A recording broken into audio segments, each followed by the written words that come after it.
गांव में एक अनाथ लड़की थी जिसका नाम अवनी था। उसके माता पिता बचपन में ही चल बसे थे। गांव वाले उस पर दया दिखाते थे। कोई उसकी देखभाल नहीं करता था। वह अकेली रहती थी, जैसे किसी गहरे रहस्य की खोज में हो। एक रात जब पूरे गांव में गहरी नींद फैली थी, अवनी अचानक एक आवाज सुनाई दी। आवाज जैसे उसे बुला रही हो। वही आवाज सुनकर जंगल में गई। उसने कहा, कौन बुला रहा है? उसने फुसफुसाते हुए कहा। उसने बिना सोचे समझे अपनी चप्पल पहनी और अंधेरे में ही उस आवाज के पीछे चल दी। गांव के बाहर घना जंगल उसकी राह देख रहा था। हवाएं सरसराहट की, मानो पेड़ भी कुछ कहना चाह रहे थे। जंगल में कदम रखते ही उसने देखा, पेड़ों के बीच धुंधली रोशनी चमक रही थी। डरते हुए, जिज्ञासा से भरी वह आगे बढ़ी। तभी उसे गहरी गंभीर आवाज सुनाई दी। कौन है? यहाँ आओ। क्यों आई हो?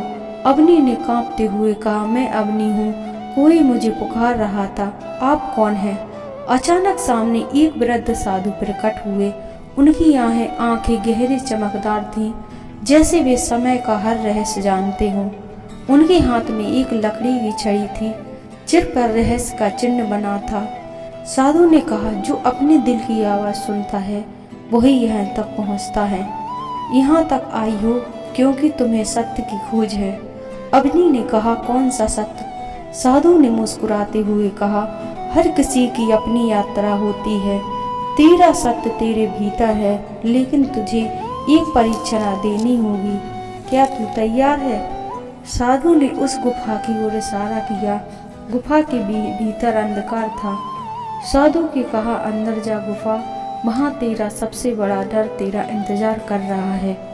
अवनी ने पूरी हिम्मत जुटाई और गुफा में प्रवेश किया।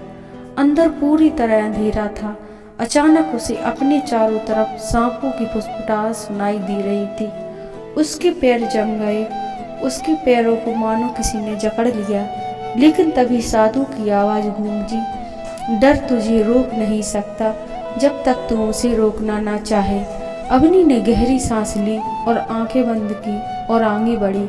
धीरे धीरे फुसफुसाहट बंद हो गई। गुफा के अंदर चमकीला पत्थर रखा था। उसने उसे उठाया और बाहर आई। और दूसरी परीक्षा, स्वार्थ छोड़ना। साधु ने कहा, अब तुझे एक अंतिम परीक्षा देनी होगी। उस पत्थर को फेंक दे, क्योंकि यह तेरा नहीं है। अवनी ने कहा, लेकिन यह तो मेरा पुरस्कार है। साधु ने गंभीर स्वर में कहा, जो तेरा है उसे पकड़कर क्यों रखना चाहती है? सच्ची शक्ति पाने के लिए सब छोड़ना पड़ता है। अवनी कुछ देर सोचा, पर वह पत्थर फेंका। उसी क्षण साधु ने कहा, अब तू स्वतंत्र है। साधु मुस्कुराए और बोले, मैं कोई साधारण साधी नहीं हूँ। मैं तेरे भीतर की शक्ति का प्रतीक हूँ। तेरे भीतर की जिज्ञासा और साहस ही तेरा सबसे बड़ा सत्य है। तूने अपने डर को हराया और स्वार्थ को त्यागा। अब तू जीवन में कुछ भी कर सकती है। अचानक साधु गायब हो गए और अवनी ने पाया कि वह गांव के किनारे खड़ी है। पर अब वह पहले वाली अवनी नहीं थी। अब वह नई शुरुआत के लिए तैयार थी। अपनी सच्ची शक्ति को पहचानने वाली अवनी जीत गई। यह कहानी सिखाती है, हमारे जीवन की सबसे बड़ी ताकत हमारे भीतर होती है। डर और स्वार्थ को त्याग कर हम अपनी भीतर छुपी अनंत शक्ति को पहचान सकते हैं। जीवन की हर कठिनाई हमें मजबूत बनने का मौका देती है।